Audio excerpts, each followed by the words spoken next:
వీర హనుమాన్ తరువాయి భాగం.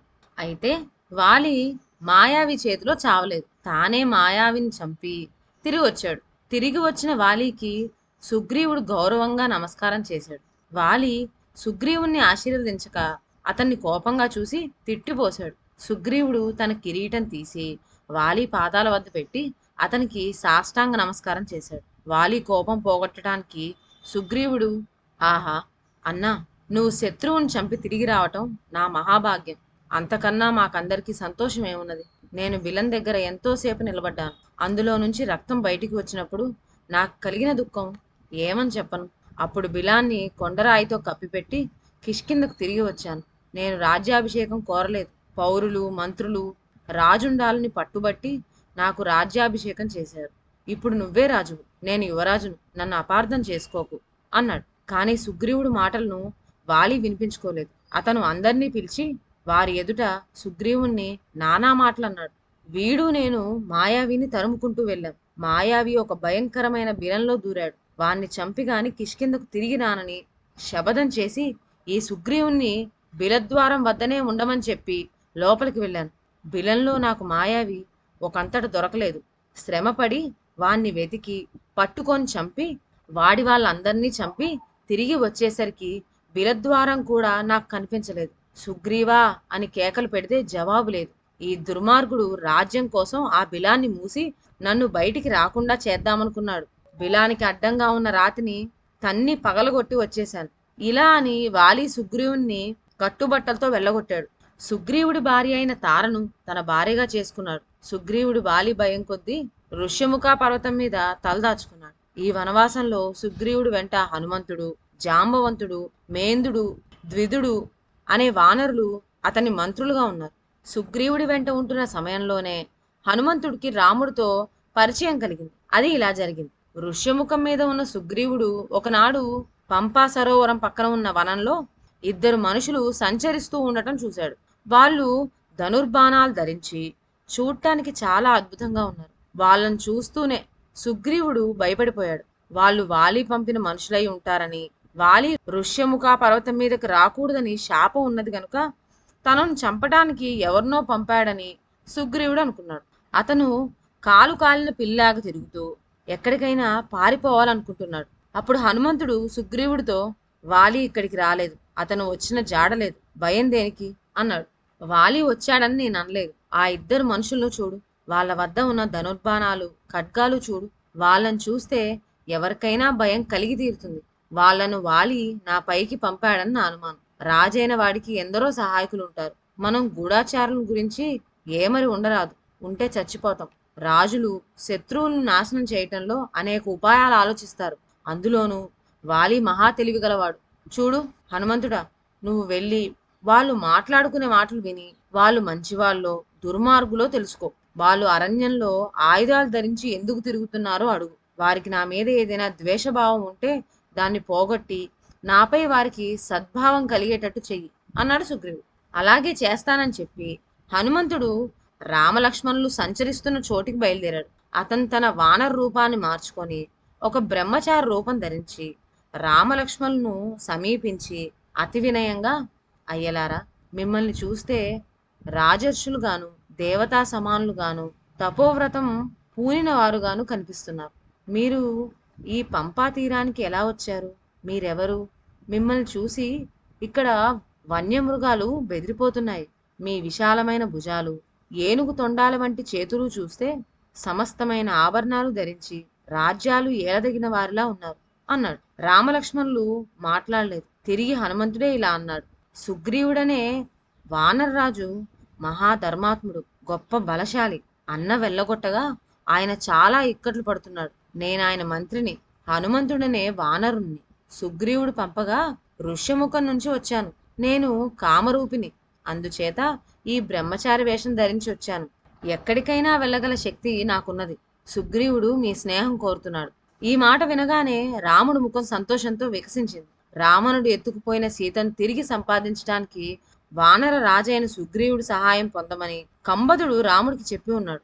రాముడు లక్ష్మణుడితో, తమ్ముడు, వెదకబోయిన తీగ కాళ్ళకు చుట్టుకున్నట్లు మనం చూద్దామనుకుంటున్న సుగ్రీవుడే మన కోసం తన మనిషిని పంపాడు. ఇతను చాలా బుద్ధిమంతుడుగా కనిపిస్తున్నాడు. మాట్లాడుతున్నంతసేపు ఇతని ముఖం చాలా నిర్మలంగాను నిష్పటంగాను ఉన్నది. ఇతనితో నువ్వు మాట్లాడు అన్నాడు. లక్ష్మణుడు హనుమంతుడితో, సుగ్రీవుడి సుగుణాలు మాకు తెలిసినవే. మేము ఆ సుగ్రీవున్నే వెతుక్కుంటూ వస్తున్నాం. నువ్వు కోరినట్టే మేము సుగ్రీవుడితో స్నేహం చేసుకుంటాము అన్నాడు.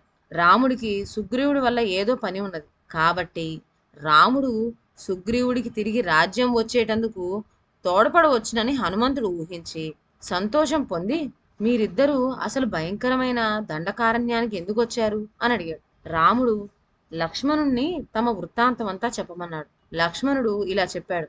ఇతను దశరథ మహారాజు పెద్ద కొడుకు. రాముడు రాజు కావాల్సిన వాడు, తండ్రి మాట దాటని వాడు. అలాంటి వాడు రాజ్యభ్రష్టుడై నాతో కూడా వనవాసం వచ్చాడు. మాతో పాటు ఇతని భార్య సీతాదేవి కూడా వనానికి వచ్చింది. నేను ఇతని తమ్ముణ్ణి. నా పేరు లక్ష్మణుడు. ఈ రాముడు గొప్ప గుణాలకు నేను దాసుణ్ణి. మేము లేని సమయంలో ఎవడో రాక్షసుడు ఇతని భార్యను అపహరించి తీసుకుపోయాడు. వాడెవడో మాకు తెలియదు.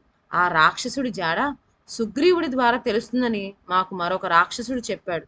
అడిగావు గనక మా సమాచారం దాచకుండా నీకు చెప్పాం. ఎంతటి వారికైనా శరణు ఇయ్యగల ఈ మహాపురుషుడు ఇప్పుడు సుగ్రీవుడి శరణు కోరుతున్నాడు. సుగ్రీవుడు అనుగ్రహించాలి. దానికి హనుమంతుడు, మా రాజు సుగ్రీవుడే మిమ్మల్ని వెతుక్కుంటూ రావాల్సిన పరిస్థితి.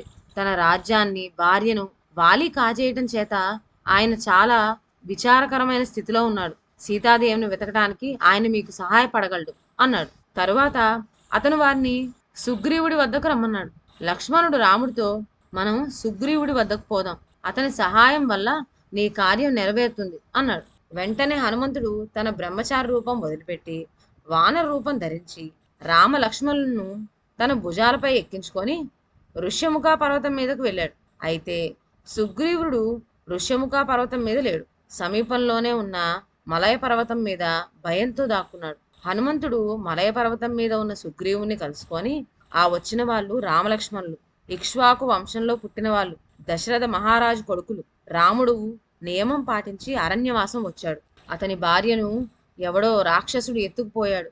అందుచేత ఆ రాముడు నిన్ను శరణుజొచ్చాడు. అన్నదమ్ములైన రామలక్ష్మణులు నీ స్నేహం కోరుతున్నారు. వీరిని చేరదీసి ఆదరించు అన్నాడు. ఆ మాట విని సుగ్రీవుడు ఎంతో సంతోషించాడు. అతను అందమైన మానవుడి రూపం ధరించి రామలక్ష్మణుల వద్దకు వచ్చి, మిమ్మల్ని గురించి హనుమంతుడు నాతో అంతా చెప్పాడు. రాజువైన రామ, నువ్వు నా వంటి వానరుడి స్నేహం కోరటం నాకెంతో గౌరవం, లాభదాయకమును. నీకు నా స్నేహం కావాలంటే నా చేతిలో చెయ్యి వేసి స్నేహధర్మం నిర్వర్తించు అన్నాడు. రాముడు సుగ్రీవుడి చేతిలో చెయ్యి వేసి అతన్ని గాఢంగా కౌగిలించుకున్నాడు. అప్పుడు హనుమంతుడు అరణి మదించి అగ్ని చేసి ఆ అగ్నిని పూజించి రాముడికి సుగ్రీవుడికి మధ్యగా దాన్నుంచాడు. రామ సుగ్రీవులు ఆ అగ్నికి ప్రదక్షిణం చేసి అగ్ని సాక్షిగా సఖ్యం చేసుకున్నారు. రాముడు సుగ్రీవుడితో, నువ్వు నాకు స్నేహితుడు అయ్యావు. ఇక నీ దుఃఖమే నా దుఃఖం, నీ సుఖమే నా సుఖం అన్నాడు. సుగ్రీవుడు దట్టమైన ఆకులు గల ఒక మద్ది కొమ్మ విరిచి దానిపైన రాముడితో సహా కూర్చున్నాడు. లక్ష్మణుడు కూర్చోవడానికి హనుమంతుడు ఒక చందన వృక్షం కొమ్మ విరిచాడు. తరువాత సుగ్రీవుడు తనకు వాలికి మధ్య వైరం ఎలా వచ్చిందని వివరంగా చెప్పాడు. అంత చెప్పి అతను రాముడితో, వాలి భయంతో నేను కుంగిపోయి ఉన్నాను, నా భయం తొలగించు అన్నాడు. రాముడు వాలి సుగ్రీవుల వృత్తాంతమంతా విని చిరునవ్వు నవ్వుతూ, స్నేహానికి ఉపకారమే ఫలం. నీ భార్యను కాజేసిన వాలిని నేను చంపుతాను అన్నాడు. సుగ్రీవుడు ఈ మాటకు ఎంతో సంతోషించి, రామా, నీ దయ వల్ల నాకు నా భార్య రాజ్యం తిరిగి రావాలి. అందుకోసం నువ్వు వాలిని చంపే ప్రయత్నం చెయ్యి. సీతాదేవిని నేను నీకు తెచ్చి ఇస్తాను. ఆమె పాతాళంలో ఉండని, స్వర్గంలో ఉండని. నేను ఆమెను తెచ్చి ఇయటం మటుకు నిజం. ఇప్పుడు నాకు జ్ఞాపకం వస్తున్నది. నేను చూసినది సీత అయి ఉండాలి. ఆమె నన్ను, నా వెంట ఉన్న నలుగురు వానరులను చూసి మా ముందు నగలు మూట పడివేసింది. వాటిని దాచి ఉంచాను. వాటిని నువ్వు గుర్తించగలవేమో చూడు అన్నాడు. రాముడు ఆత్రంగా, మిత్రమా, వాటిని వెంటనే తెచ్చి నాకు చూపించు అన్నాడు. సుగ్రీవుడు వెంటనే లేచి ఒక గుహలోకి వెళ్ళి సీతాదేవి పైబట్టలో మూటగట్టి ఉన్న అందమైన ఆభరణాలను తెచ్చి రాముడు ముందు పెట్టి, చూడు అన్నాడు. రాముడు వాటిని చూస్తూనే హా సీత అని పడిపోయి కంటనీరు కారుస్తూ నిట్టూర్పులు విడవసాగాడు. అతను లక్ష్మణుడితో, లక్ష్మణ, రాక్షసుడు తనను తీసుకుపోయేటప్పుడు సీతయ్య నగలను మొత్తాన్ని గడ్డిగల ప్రాంతంలో పడివేసి ఉంటుంది. అందుచేతనే ఇవి చెక్కు చెదరకుండా ఉన్నాయి. అన్నాడు. లక్ష్మణుడు రాముడితో, ఈ కేయురాలు కుండలాలు నేను గుర్తించలేను, కానీ సీతకాలకు రోజు నమస్కరించేటప్పుడు కనిపించే ఈ అందెలను గుర్తించగలను అన్నాడు. రాముడు దీనంగా సుగ్రీవుణ్ణి, నువ్వు చూస్తుండగా ఆ రాక్షసుడు సీతని ఎటుగా తీసుకుపోయాడు అని అడిగాడు. ఇదండి ఇవాళ కథ. తరువాత ఏం జరిగిందో నెక్స్ట్ వీడియోలో విందాం. అంతవరకు సెలవు. నా ఛానల్లోని కథలు మీకు నచ్చినట్లయితే నా ఛానల్ను లైక్ చేసి సబ్స్క్రైబ్ చేయండి. షేర్ చేయడం మర్చిపోవద్దు. కొత్త కథల నోటిఫికేషన్ కోసం బెల్ ఐకాన్ ప్రెస్ చేయండి. Thank you.